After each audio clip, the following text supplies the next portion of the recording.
Ready? Let's start. Mr. Deputy Chairman, sir, our beloved President, in his address to members of Parliament on 17th February, has given a very comprehensive and realistic picture of India and India's relations with the outside world. It is a matter of gratification indeed that we have started coming out of the economic stagnation which bedeviled the nation for the last couple of years. More than 70% of the people are engaged in agriculture. Nearly 50% of our income comes from agriculture.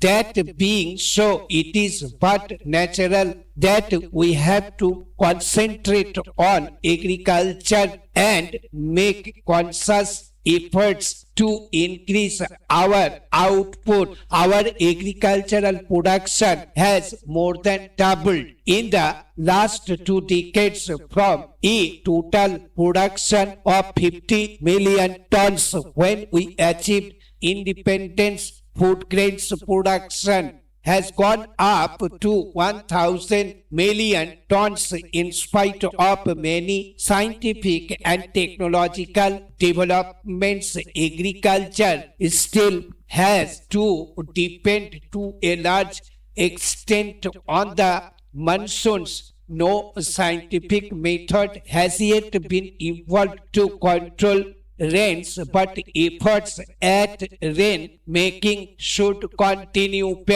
Even so, India had faced a cycle of adverse monsoons over the last few years. As a result, production in 1992-93 went down to 900 million tons.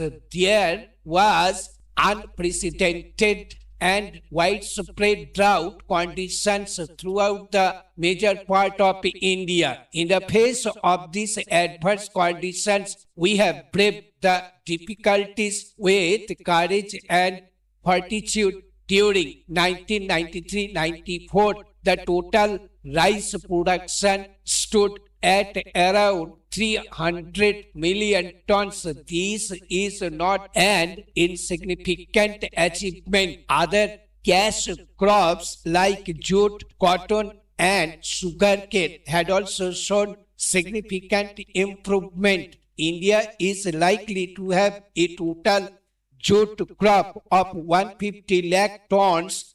Cotton production will touch an all-time record of nearly 200 lakh bales. Sugar output is put at 300 lakh tons, out of which 100 lakh tons is exported. These are significant pointers to a meaningful policy being followed by the government. Thanks to the realization and strengthening of the public distribution system, India has been able to look after the minimum needs of the most vulnerable sections. The public distribution system needs nearly 100 million tons of food grains annually. The government is confident of meeting this obligation without much difficulty. Plans for investments in irrigation projects, fertilizer plants, and hydel projects should be pushed on one footing.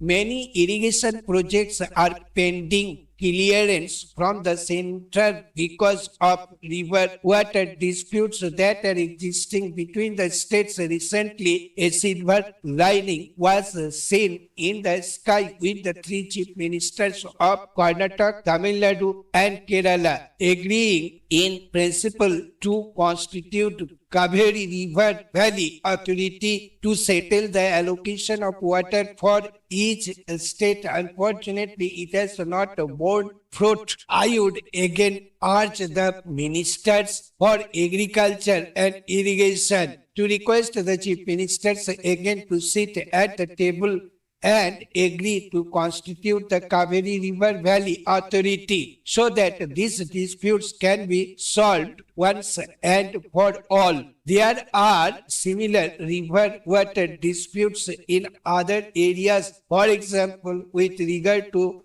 sharing of Narmada waters. There is a dispute between Gujarat and Madhya Pradesh. I would urge that all these river water disputes should proceed and river valley authorities should be set up once and for all to settle the allocation of water and also to go ahead with the construction of irrigation projects. Para. Coming to industry, sir, we all know that the growth rate of industry was almost zero in 1973-74 thanks to progressive policies and vigorous implementation of those policies. The growth rate now is 3.5% with efforts to ensure fuller utilization of capacity and assurance to supply scarce industrial raw materials at international prices. It is possible that the current year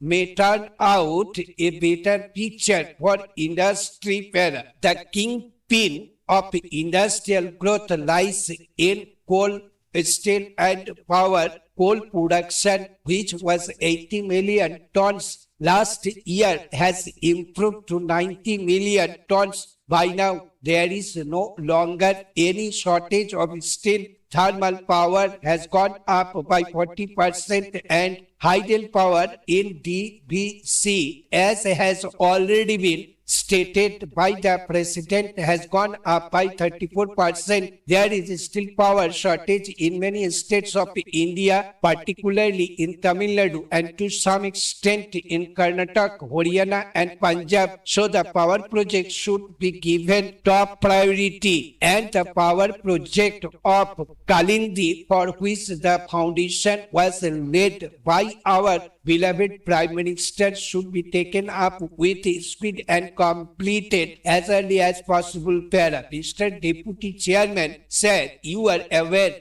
that we had to spend for import of oil because of the rise in price of oil. It is encouraging to find that we have struck oil offshore in Bombay High, and it is expected that we will be able to produce 100 million tons of oil from Bombay High. Stop. Thank you. Now I am going to dictate the same passage at the rate of 120 words per minute. Let's start. Mr. Deputy Chairman, sir, our beloved President in his address to members of Parliament on 17th February has given a very comprehensive and realistic picture of India and India's relations with the outside world. It is a matter of gratification indeed that we have started coming out of the economic stagnation which bedeviled the nation for the last couple of years. More than 70% of the people are engaged in agriculture. Nearly 50% of our income comes from agriculture. That being so, it is but natural